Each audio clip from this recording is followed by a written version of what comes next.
મિત્રો, આજે આપણે ધોરણ 12 ના ચેપ્ટર 1 ની અંદર લિંગી પ્રજનનની ચર્ચા કરશું. અલિંગી પ્રજનન અગાઉ આપણે ભણી ચૂક્યા છીએ.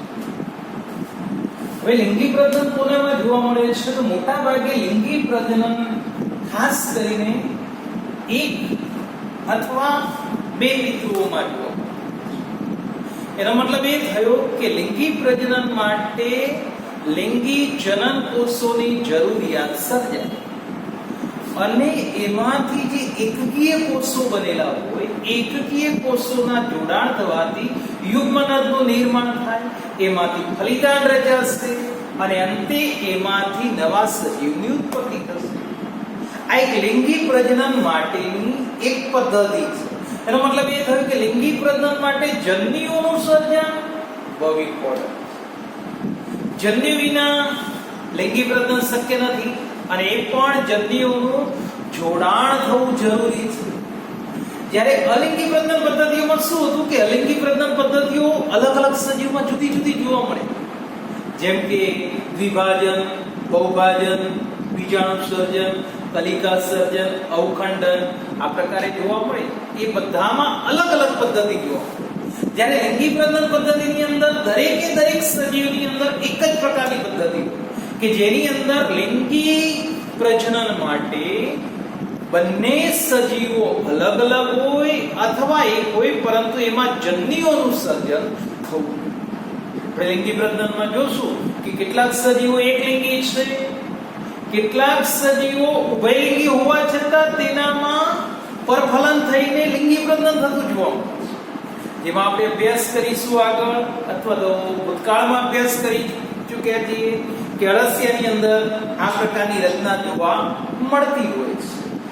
આમ ઉત્પન્ન થતી સંતતિ લિંગી પ્રજનન દરમિયાન પિતૃઓને 100% મળતી આવતી નથી, મતલબ ભિન્નતાનું સર્જન થતું જોવા મળતું હોય છે.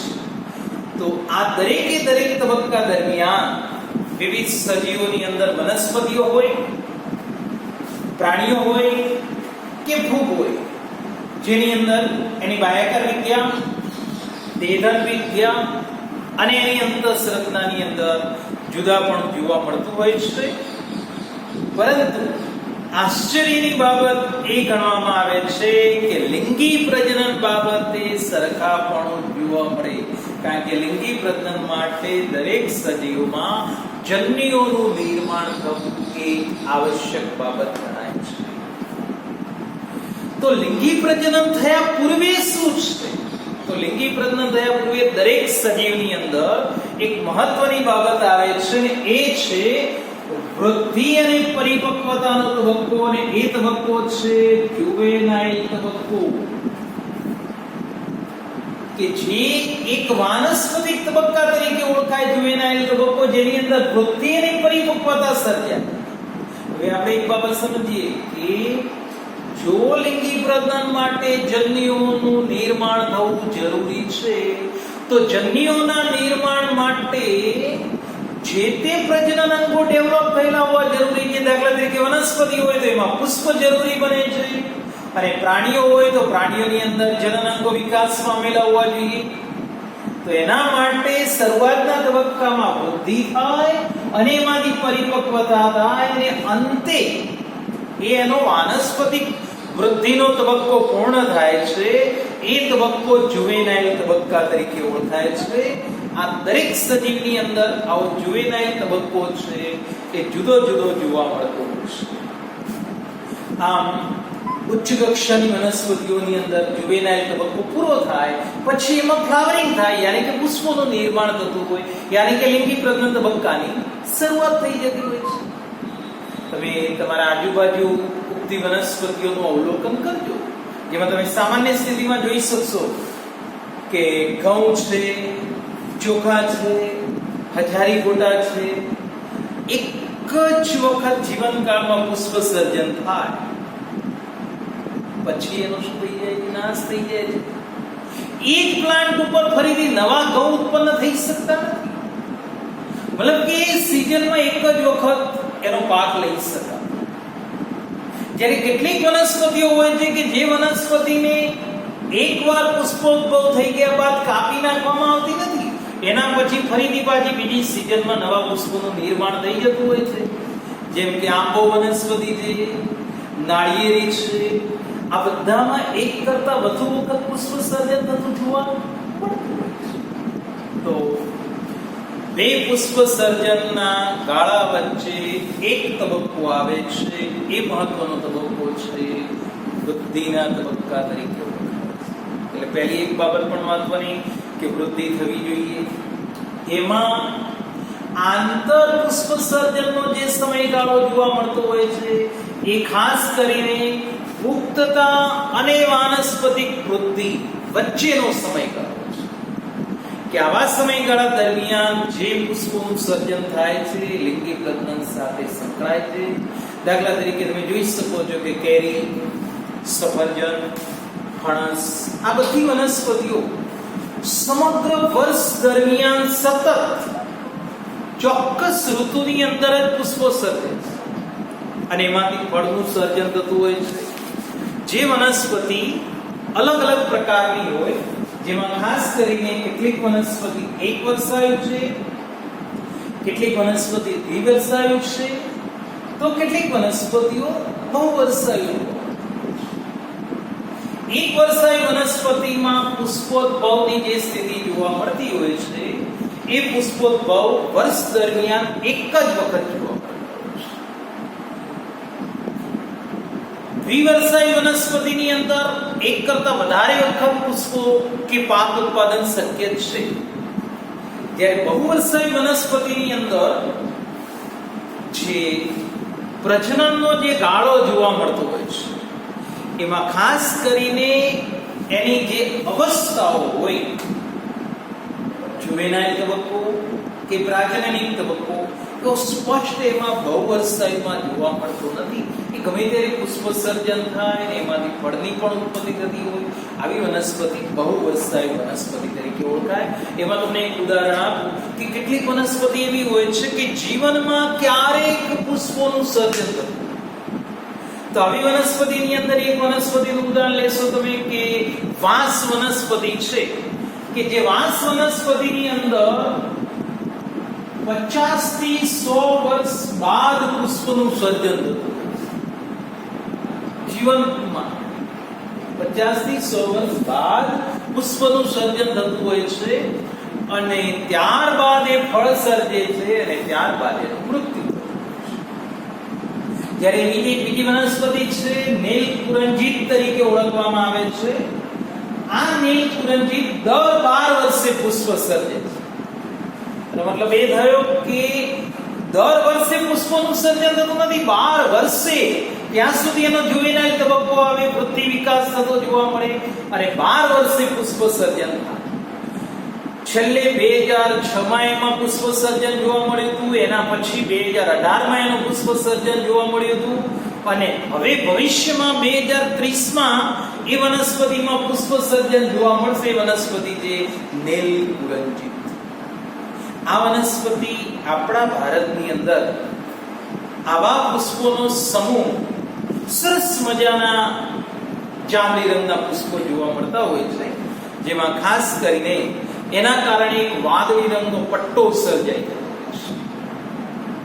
અને આ પુષ્પો કેરળ, તમિલનાડુ અને કર્ણાટકના પર્વતીય વિસ્તારમાં આ વનસ્પતિ જોવા મળતી હોય છે. એના કારણે આહલાદક દ્રશ્ય લાગે છે અને પર્યટકો એની મુલાકાત લેતા હોય છે. આવું એક આકર્ષક ઉદાહરણ આપણને આનું જોવા મળી શકતું હોય છે. તો વનસ્પતિ અને પ્રાણીઓ બંનેમાં લિંગી પ્રજનનની પદ્ધતિઓ જુદી જુદી.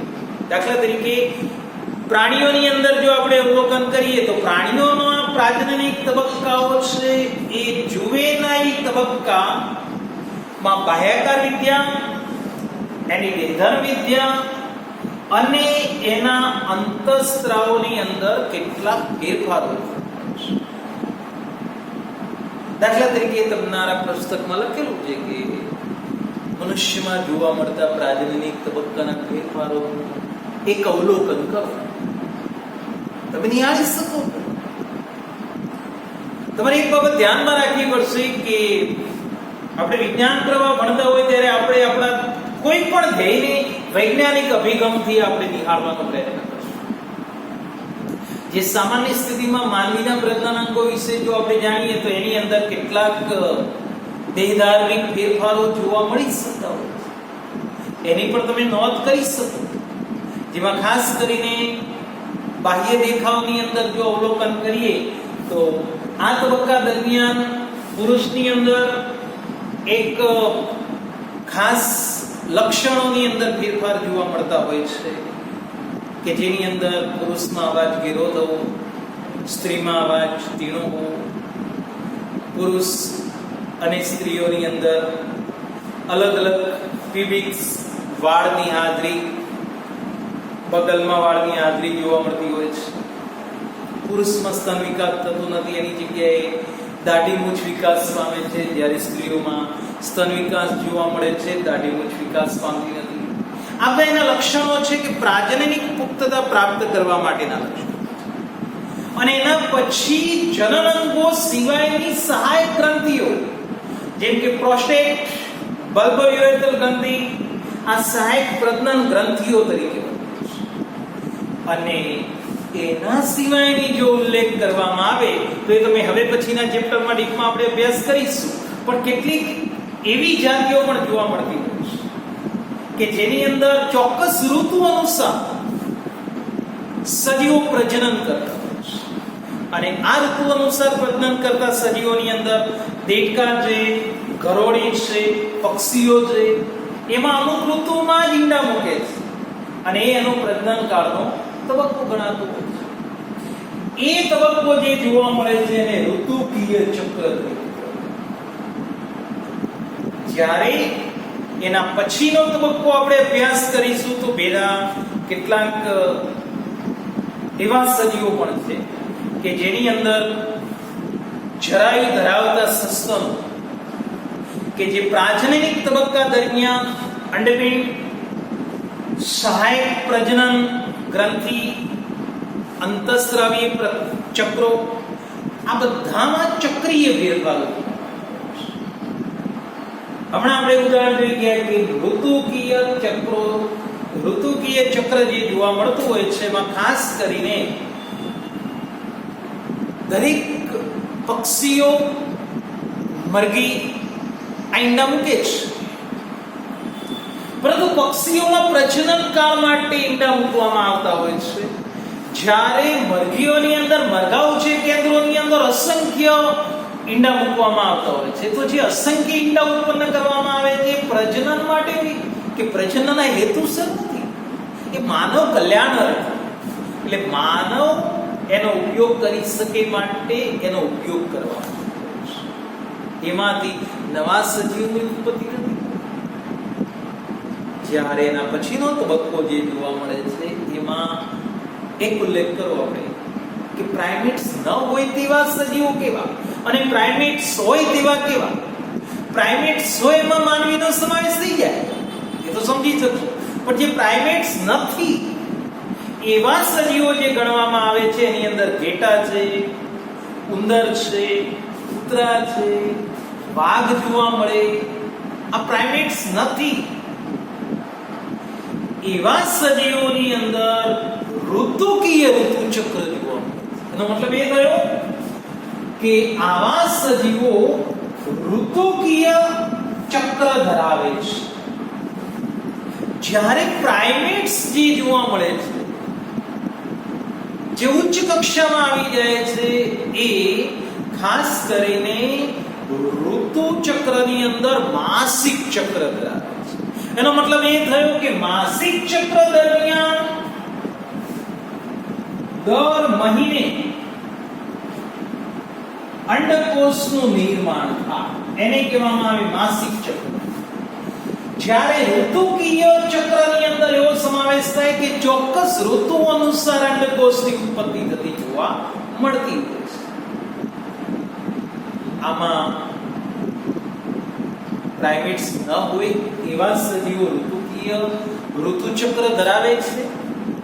પ્રાઇમેટ્સ હોય તેવા ઉચ્ચ કક્ષાના સજીવો કે જેમાં માનવીનો સમાવેશ થઈ જાય તો આવા સજીવોની અંદર ખાસ કરીને માસિક ઋતુ ચક્ર જોવા મળે છે અને કેટલાક પર્યાવરણીય જંગલ વિસ્તારની અંદર વસવાટ કરતા સજીવો જોવા મળે, જેની અંદર સાનુકૂલિત ઋતુ અનુસાર ઋતુકીય સંવર્ધક, એટલે ચોક્કસ ઋતુ અનુસાર ઘેટા છે, ઉંદર છે, હરણ છે,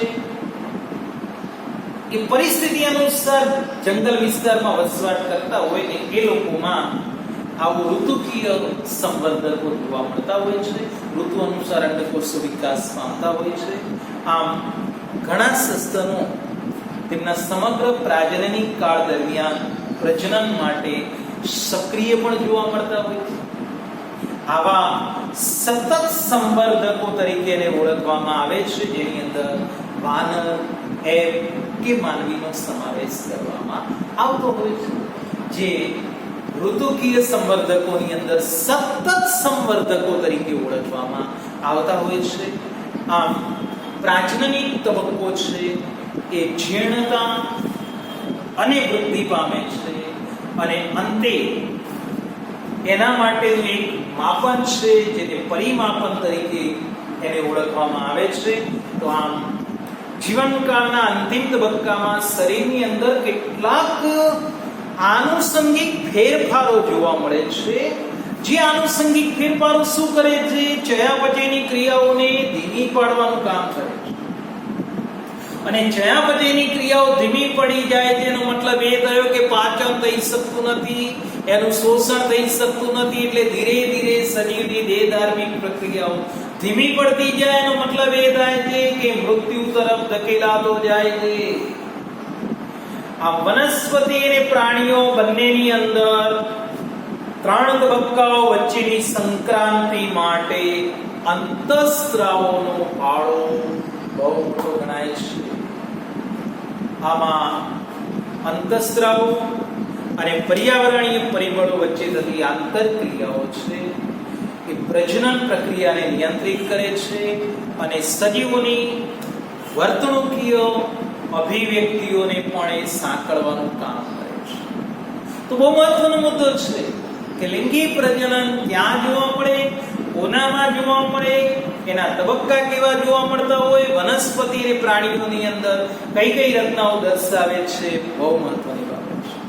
તો હવે લિંગી પ્રજનન થાય છે તો લિંગી પ્રજનન માટે બહુ મહત્વનો મુદ્દો એ છે કે લિંગી પ્રજનનને 3 તબક્કાઓની અંદર વિભાજિત કરવામાં આવે છે.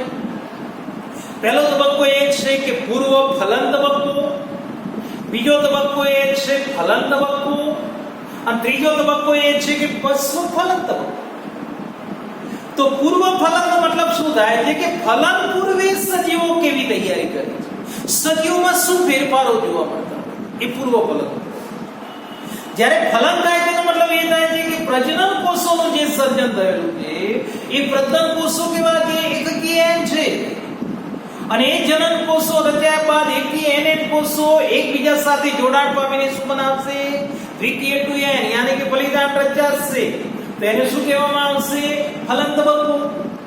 અને એકવાર ફલન થઈ ગયા બાદ એ ફલિતાંડ રચશે અને એમાંથી ભાવિ ગર્ભસ્તરો રચાશે અને એમાંથી નવા સજીવ દેહ રચવા માટેની તૈયારીઓની શરૂઆત થશે અને સમગ્ર તબક્કાઓમાંથી પસાર થયા બાદ એક નવા સજીવની ઉત્પત્તિ થતી જોવા મળતી હોય છે. તો આ છે આપણું લિંગી પ્રજનન. તો એના 3 તબક્કાઓનો આપણે અભ્યાસ કરીએ તો ટૂંક સમયમાં બીજો મુદ્દો આપણે ચાલુ કરશું. પૂર્વ ફલન, ફલન અને પશુ.